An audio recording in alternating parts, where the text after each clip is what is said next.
नमस्कार, मैं दलीप सिंह आपका एसके बुक्स के यूट्यूब चैनल पर स्वागत करता हूं। आज हम बात करने वाले हैं हरियाणा स्टाफ सिलेक्शन कमीशन द्वारा आयोजित सीईटी ग्रुप डी भर्ती परीक्षा के बारे में। अब इस भर्ती परीक्षा के लिए बुक दिखा रखी हैं SK books CET group D, और इधर अभ्यास पेपर सेट है 26 अभ्यास पेपर सेट, जिनको पढ़ना बहुत ज़रूरी है। आज हम इसी बुक के अकॉर्डिंग टॉपिक हमारा पदार्थों के सामान्य गुण, मैकेनिक्स का ही पार्ट है ये भी, पदार्थों के सामान्य गुण। तो इससे हम देंगे जो एग्जाम में बार बार पूछे जाते हैं। तो पहला क्वेश्चन है भाई, तापमान बढ़ाने से द्रव पदार्थों के परस्पर तनाव पर क्या प्रभाव पड़ता है। तो यानी जो परस्पर तनाव है वो तापमान के व्युत्क्रमानुपाती होता है भाई, इन्वर्सली प्रोपोर्शनल होता है। जैसे तापमान बढ़ाओगे तो परस्पर तनाव कम हो जाएगा और तापमान को कम करेंगे तो परस्पर तनाव बढ़ जाता है, यानी इसके व्युत्क्रमानुपाती ध्यान रखोगे। तो क्वेश्चन में कह रखा है कि तापमान बढ़ाने से द्रव पदार्थों के परस्पर तनाव पर क्या प्रभाव पड़ेगा। तो तापमान बढ़ा रहे हैं तो परस्पर तनाव घट जाएगा, बी ऑप्शन करेक्ट आंसर है। अब इस परस्पर तनाव की एक प्रॉपर्टी भी ध्यान रखोगे कि परस्पर तनाव के कारण कोई भी द्रव पदार्थ किसी सतह पर स्वतंत्र रूप से उसको गिराया जाता है तो वो गोल आकार आकृति का बन जाता है। क्यों? क्योंकि वो कम से कम क्षेत्रफल में अधिक से अधिक आयतन घेरने की कोशिश करता है, उस वजह से वो कैसा आकार, गोल आकार ले लेता है भाई। तो ध्यान रखोगे इसे। अब जितना परस्पर तनाव ज्यादा होगा उतना ही अधिक गोल बनता है, स्फेरिकल बनता है, और यदि परस्पर तनाव कम होगा तो वो अधिक दूरी तक फैलता है, ये भी ध्यान रखना है हमें। तो बी ऑप्शन करेक्ट आंसर था। नेक्स्ट है, निम्न में कौन सा परस्पर तनाव का उदाहरण है। तो भाई परस्पर तनाव के कारण कौन सा होता है इसमें वो बताना हमें। पहला दिखा रखा है कि वर्षा की बूंदों का गोल होना, तो परस्पर तनाव के कारण ही होता है भाई ये, यानी कम से कम क्षेत्रफल में अधिक से अधिक आयतन घेरने की कोशिश करता है। इसी तरह से गर्म सूप का स्वादिष्ट लगना, भाई गर्म सूप इसका मतलब कोई लिक्विड पदार्थ ही है जिसका तापमान हम बढ़ा रहे हैं। तापमान बढ़ा रहे हैं तो परस्पर तनाव कम हो रहा है, और परस्पर तनाव कम होगा तो ये अधिक दूरी तक फैलेगी, यानी हमारी जीवा पर अधिक दूरी तक फैल जाती है, जिस कारण हमें स्वादिष्ट लगती है। इसी तरह गंदे पानी में केरोसिन डालने से मच्छर के लार्वों का खत्म होना, ये भी किसके कारण, परस्पर तनाव के कारण ही होता है भाई। गंदा पानी है उसमें आप केरोसिन डालोगे तो मच्छर या उनके अंडे या लार्वे हैं वो खत्म हो जाते हैं, तो ये भी परस्पर तनाव पर आधारित है। तो पूछा है कि कौन सा उदाहरण है, तो तीनों ही है। आंसर कौन सा, सभी होगा, उपरोक्त सभी, डी ऑप्शन करेक्ट आंसर है। नेक्स्ट क्वेश्चन, द्रवों का तापमान बढ़ाने से उनकी श्यानता घट जाती है। तो गैसों का तापमान बढ़ाने से उनकी श्यानता पर क्या प्रभाव पड़ेगा। बहुत इंपॉर्टेंट बात है ये कि भाई द्रव पदार्थ हैं, यदि हम उसका तापमान बढ़ाते हैं तो उनकी श्यानता घट जाती है। क्यों? क्योंकि द्रव पदार्थों की जो श्यानता है वो तापमान के व्युत्क्रमानुपाती होती है, लेकिन जो गैसों की श्यानता है, गैसों की श्यानता वो तापमान के क्या है, समानुपाती होती है भाई, डायरेक्टली प्रोपोर्शनल होती है। यानी कि आप तापमान बढ़ाओगे तो गैसों की श्यानता बढ़ जाती है। तो ऑप्शन कौन सा, ए ऑप्शन करेक्ट आंसर है भाई यहाँ पर। लेकिन जरूर ध्यान रखोगे कि भाई द्रव पदार्थों की बात कर रहा है तो द्रव पदार्थों की श्यानता तापमान के व्युत्क्रमानुपाती होती है, वो भी ध्यान रखना है, और गैसों की श्यानता तापमान के समानुपाती होती है, ये भी ध्यान रखेंगे। तो यानी गैसों का तापमान बढ़ा रहे हैं तो उनकी श्यानता बढ़ जाएगी, ए ऑप्शन करेक्ट आंसर था। नेक्स्ट क्वेश्चन, मोटर गाड़ियों व हाइड्रोलिक ब्रेक किस पर आधारित है। भाई ये पास्कल का नियम या हाइड्रोलिक दाब सिद्धांत का नियम होता है। क्या होता है इसमें कि कोई भी लिक्विड पदार्थ है उसके किसी एक बिंदु पर दाब या बल लगाने पर वो सभी बिंदुओं पर समान रूप से वितरित हो जाता है। तो ये पास्कल का नियम या हाइड्रोलिक दाब का सिद्धांत का नियम है। तो यानी कि जो मोटर गाड़ियों के हाइड्रोलिक ब्रेक हैं या फिर हाइड्रोलिक प्रेस होते हैं, यानी उनसे भारी भारी वजन उठाया जाता है, तो वो भी किस पर आधारित हैं, पास्कल के नियम या फिर हाइड्रोलिक दाब के सिद्धांत पर आधारित हैं। तो यानी ए ऑप्शन करेक्ट आंसर था यहाँ पर। बी में ऑप्शन में बर्नौली के ऊर्जा संरक्षण पर बता रखा है। तो बर्नौली का जो ऊर्जा संरक्षण है ये क्या होता है। इन्होंने कहा था कि कोई भी लिक्विड पदार्थ फ्लो कर रहा है तो प्रत्येक बिंदु पर कुल ऊर्जा का योग सेम होता है, यानी जो ऊर्जा है वो संरक्षित रहती है। यानी वही स्थितिज ऊर्जा है, कुल ऊर्जा का मतलब स्थितिज ऊर्जा प्लस में गतिज ऊर्जा और प्लस में जो दाब की ऊर्जा होती है, दाब की ऊर्जा, इन तीनों का योग प्रत्येक बिंदु पर बराबर होता है। ये बर्नौली ने बताया था। अब इसी सिद्धांत के अकॉर्डिंग हम कह सकते हैं कि आंधी तूफान में जो टिन की छत है वो उड़ जाती है। किसके कारण है? बर्नौली के ऊर्जा संरक्षण के नियम पर ही आधारित है वो भी। तीसरे में दिखा रखा है कि उत्प्लावक का नियम, ये उत्प्लावक बायोंट लॉ भी कहलाता है। यानी कोई भी लिक्विड पदार्थ है, जैसे ये कोई लिक्विड है, भाई पानी की बात कर लेते हैं। अब इसमें हम किसी वस्तु को डाल रहे हैं, वस्तु आंशिक या पूर्ण रूप से डूब जाती है इसमें, तो यानी इस पर एक गुरुत्वाकर्षण बल लगता है और एक पानी के द्वारा इस पर उछाल बल लगाया जाता है। तो वो पानी के द्वारा लगाया गया बल क्या कहलाता है? उत्प्लावक बल कहलाता है और ये इसका नियम कहलाता है उत्प्लावक नियम। तो यहाँ पर आंसर ए ऑप्शन था, बाकी इनको भी ध्यान रखेंगे। नेक्स्ट क्वेश्चन है, प्रतिबल विकृति के समानुपाती होता है, यह कथन किसका है? तो भाई हुक्स के अनुसार हुक ने कहा था कि कोई भी वस्तु है प्रत्यास्थ सीमा के अंदर यदि हम उस पर कोई प्रतिबल लगाते हैं तो वो उसी के अकॉर्डिंग विकृत होती है। विकृत का मतलब अपनी आकृति चेंज कर लेती है। तो हम कह सकते हैं कि जो प्रतिबल है वो विकृति के समानुपाती है। भी प्रतिबल विकृति के समानुपाती होता है। किसने कहा था? ये हुक्स ने कहा था। तो हुक का नियम है, ए ऑप्शन करेक्ट आंसर है यहाँ पर। इसी तरह न्यूटन का दिखा रखा है भाई, तो न्यूटन ने गति के नियम दिए थे, ध्यान रखेंगे गति के नियम किसने? न्यूटन ने दिए थे। आर्किमिडीज का सिद्धांत क्या होता है भाई? इन्होंने कहा था कि कोई भी वस्तु है यदि उसको आप किसी द्रव में आंशिक या पूर्ण रूप से डुबोते हो तो उसके भार में कुछ कमी हो जाती है और वो कमी वस्तु के द्वारा हटाए गए द्रव के भार के बराबर होती है। इसी तरह यंग है भाई, तो यंग ने प्रकाश के व्यतिकरण का सिद्धांत दिया था। प्रकाश के व्यतिकरण, इंटरफेरेंस ऑफ लाइट का सिद्धांत दिया था। अब व्यतिकरण क्या है? कि प्रकाश की दो किरण जिनका आयाम और दिशा और आवृत्ति एक जैसी होती है तो एक दूसरे पर सुपर इम्पोज अध्यारोपण कर जाती हैं, तो वो व्यतिकरण कहलाता है। तो ये सिद्धांत किसने? यंग ने दिया था भाई। तो आंसर ए ऑप्शन था इसका। नेक्स्ट है, किसी वस्तु का तापमान बढ़ाने से उसकी प्रत्यास्थता पर क्या प्रभाव पड़ता है? तो भाई प्रत्यास्थता तापमान के विपरीत होती है, इनवर्सली प्रोपोर्शनल होती है। तो यहाँ पर वस्तु का तापमान बढ़ा रहे हैं तो प्रत्यास्थता क्या होगी? कम हो जाती है, घट जाती है। बी ऑप्शन करेक्ट आंसर था। यानी कि आप ध्यान रखोगे कि कोई भी पदार्थ है यदि हम उस पर बल लगा रहे हैं तो उसकी स्थिति में कुछ बदलाव आ जाता है और बल हटाने पर वो वस्तु वापस अपनी उसी स्थिति में आ जाती है। तो पदार्थों का यह गुण प्रत्यास्थता कहलाता है। अब कोई भी पदार्थ है हम उस पर बल लगाते हैं तो वो हमारे बल का विरोध करता है, यानी हमारे बल का जो पदार्थ जितना अधिक विरोध करेगा उसकी प्रत्यास्थता उतनी ही अधिक होती है। तो याद रखोगे कि प्रत्यास्थता सबसे अधिक कौन से पदार्थ की? तो क्वार्ट्ज की होती है भाई, क्वार्ट्ज। ये भी ध्यान रखना हमें कि प्रत्यास्थता सबसे अधिक इसकी क्वार्ट्ज की होती है।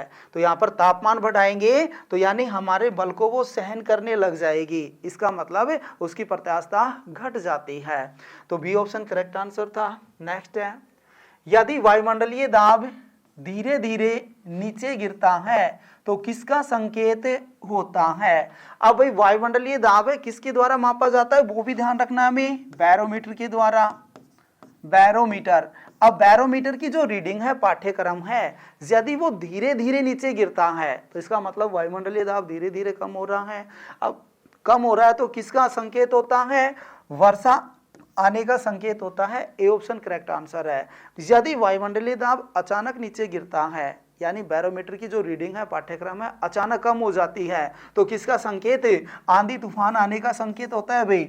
और यदि बैरोमीटर में जो पाठ्यक्रम है वो ऊपर उठता है यानी वायुमंडलीय दाब ऊपर बढ़ता है तो किसका संकेत, साफ मौसम का संकेत होता है। तो तीनों पॉइंट इंपॉर्टेंट है, ध्यान रखोगे कि भाई धीरे धीरे नीचे गिरता है तो वर्षा होने का, और अचानक नीचे गिरता है तो तूफान या आंधी आने का, इसी तरह ऊपर उठता है तो साफ मौसम का संकेत होता है। तो ये ऑप्शन आंसर था यहां पर। नेक्स्ट है, यदि सरल लोलक की प्रभावी लंबाई इफेक्टिव लेंथ 4 गुना कर दी जाए तो उसके आवर्तकाल पर क्या प्रभाव पड़ता है। तो भाई जो आवर्तकाल है t बराबर 2 पाई रूट L/G होता है। अब यहाँ पर जो L है वो इफेक्टिव लेंथ है, यानी इन्होंने केवल इफेक्टिव लेंथ की बात की है। T आवर्तकाल है तो जो आवर्तकाल है वो इफेक्टिव लेंथ के वर्गमूल के समानुपाती है। यदि यहाँ पर मैं लेंथ को 4 गुना कर रहा हूं तो आवर्तकाल कितना हो जाएगा, 2 गुना हो जाता है बे, यानी यहाँ पर 4 से गुना करेंगे तो 4 का वर्गमूल 2 आ जाता है। तो यानी आंसर कौन सा, बी ऑप्शन करेक्ट आंसर है भाई। अब आवर्तकाल होता क्या है कि भाई सरल लोलक जितने समय में एक दोलन पूरा कर रहा है वो उसका क्या कहलाता है, आवर्तकाल कहलाता है। तो यानी बी ऑप्शन था यहाँ पर आंसर।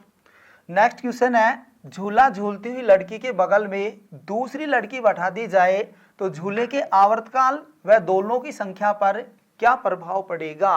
तो यहां पर हमें ध्यान रखना है कि आवर्तकाल का सूत्र अभी बताया था 2 पाई रूट L/G होता है। तो इस सूत्र में m यानी द्रव्यमान का कहीं पर भी जिक्र नहीं है, और द्रव्यमान का नहीं जिक्र है तो फिर आवर्तकाल पर कोई प्रभाव नहीं पड़ता, और आवर्तकाल नहीं बदल रहा है तो दोनों की संख्या पर भी कोई प्रभाव नहीं पड़ेगा। तो यहाँ पर आंसर कौन सा, डी ऑप्शन करेक्ट आंसर है भाई, कि झूला झूलती हुई लड़की के बगल में दूसरी लड़की और बैठा देंगे तो उसके आवर्तकाल या फिर दोलनों की संख्या पर कोई बदलाव नहीं होगा। तो डी ऑप्शन है करेक्ट आंसर।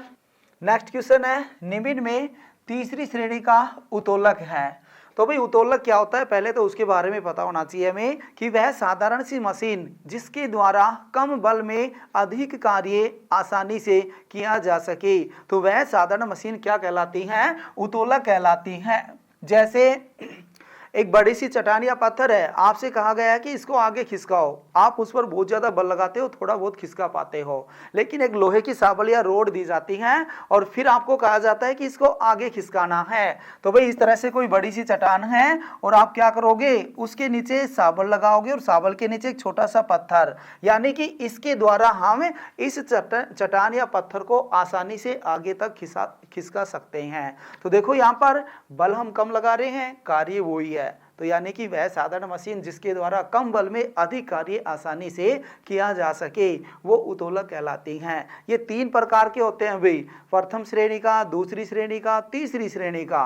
तो इन तीनों में एग्जाम्पल जरूरी है। तो यहाँ पर दिखा रखा है कि तीसरी श्रेणी का उत्तोलक है, यानी आदमी की जो भुजाएं हैं वो तीसरी श्रेणी के उत्तोलक में आती हैं। तो ए ऑप्शन करेक्ट आंसर है। इसी के साथ और भी एग्जाम्पल याद रखोगे आप भाई, जैसे किसान का हल तीसरी श्रेणी में आता है, इसी तरह से चिमटा ये भी तीसरी श्रेणी में आता है। अब ऑप्शन बी में दिखा रखा है हैंडपंप, तो हैंडपंप कौन सी, पहली श्रेणी का है भाई, फर्स्ट टाइप का लीवर है, पहली श्रेणी का।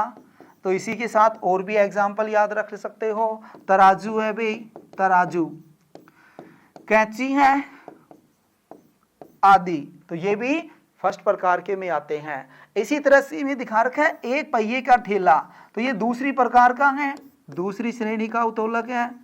इसमें और भी ध्यान रख सकते हैं, कब्जों वाले दरवाजे, नींबू निचोड़ने का सरोता, तो ये भी दूसरी में आते हैं। अब पहली प्रकार के में क्या होता है, जो घूमने वाला भाग होता है,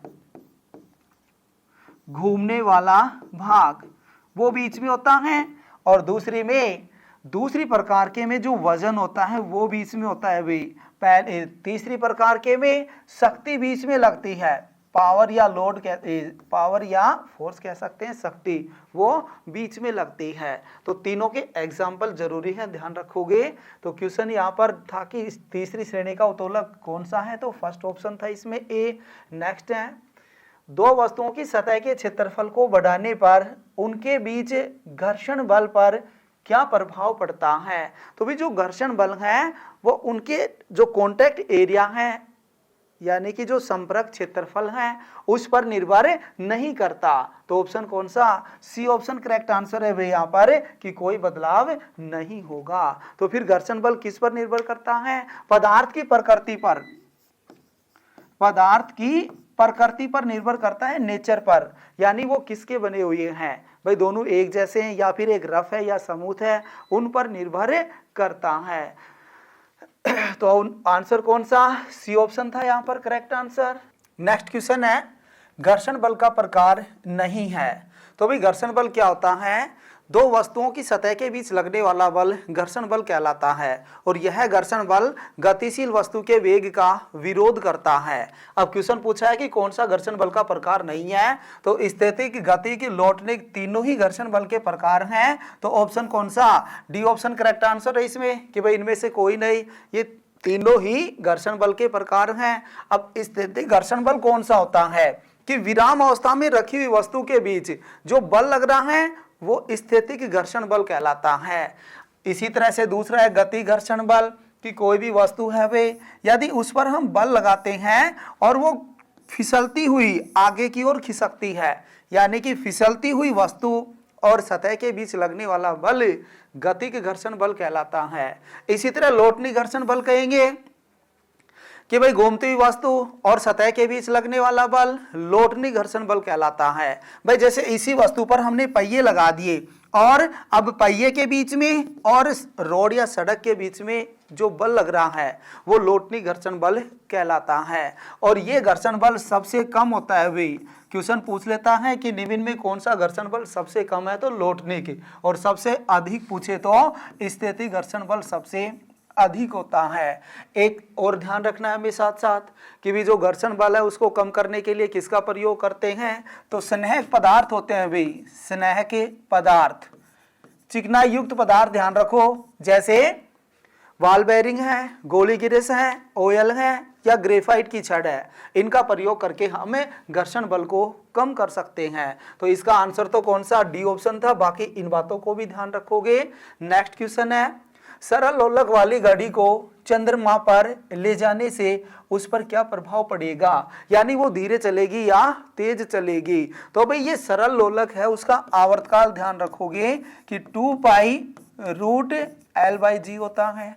L क्या है, प्रभावी लंबाई है, इफेक्टिव लेंथ है लोलक की, G क्या है, गुरुत्वीय त्वरण है। अब चंद्रमा पर जो गुरुत्वीय त्वरण है उसका मान पृथ्वी के गुरुत्वीय त्वरण का 1/6 हो जाता है, यानी इस G को हम G/6 करेंगे तो यहाँ पर भाई रखेंगे हम G की जगह G/6 रखेंगे। अब इसको सोल्व करोगे तो क्या होगा, T = 2 पाई रूट 6 ऊपर जाएगा यानी 6L/G हो जाता है। तो यहाँ पर देखो पहले की अपेक्षा जो आवर्तकाल है वो बढ़ जाएगा और आवर्तकाल बढ़ रहा है तो दोलनों की संख्या घट जाती है, यानी कि फिर वो धीरे चलने लग जाता है। भाई आवर्तकाल का मतलब है कोई भी पेंडुलम है या कोई भी वस्तु है, सरल लोलक है, वो एक दोलन पूरा करने में कितना समय ले रहा है वो उसका आवर्तकाल कहलाता है। यदि आवर्तकाल अधिक है तो वो धीरे चलेगी,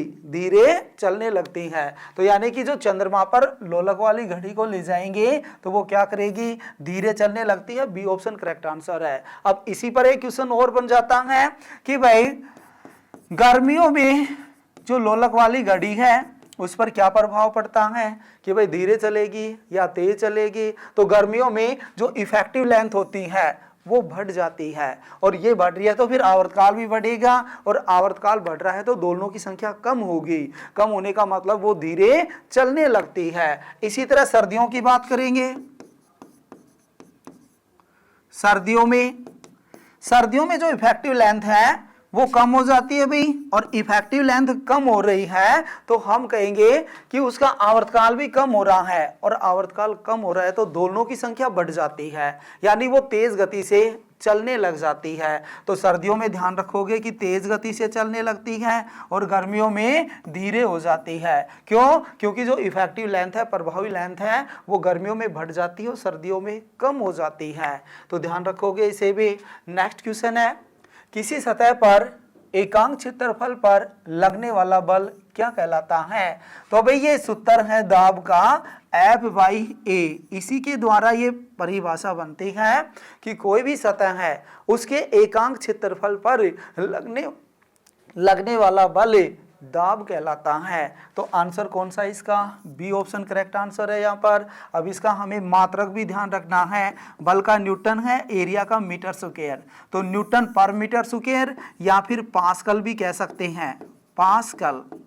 ये भी ध्यान रखना हमें कि विदाब का मात्रक पास्कल या न्यूटन पर मीटर स्क्वायर है। इसी तरह से प्रस्थनाव भी ध्यान रखोगे कि भी एकांक लंबाई में लगने वाला बल प्रस्थनाव कहलाता है, यानी ऐसे डिनोट कर देंगे सरफेस टेंशन को, तो F/L हो जाता है। इसका भी मात्रक न्यूटन पर मीटर हो जाता है। सीजीएस में बना सकते हैं इसका भी डायन पर सेंटीमीटर और प्रस्थनाव का डायन पर सेंटीमीटर हो जाता है, तो वो भी ध्यान रखना है। श्यानता क्या है भी? द्रव पदार्थों का गुण है जो उनकी तरलता और गाढ़ेपन को बताती है, यानी तरलता से संबंधित है। ये तरलता को बताती है कि वो कितना तरल है या कितना सघन है। तो यहाँ पर आंसर कौन सा? बी ऑप्शन था।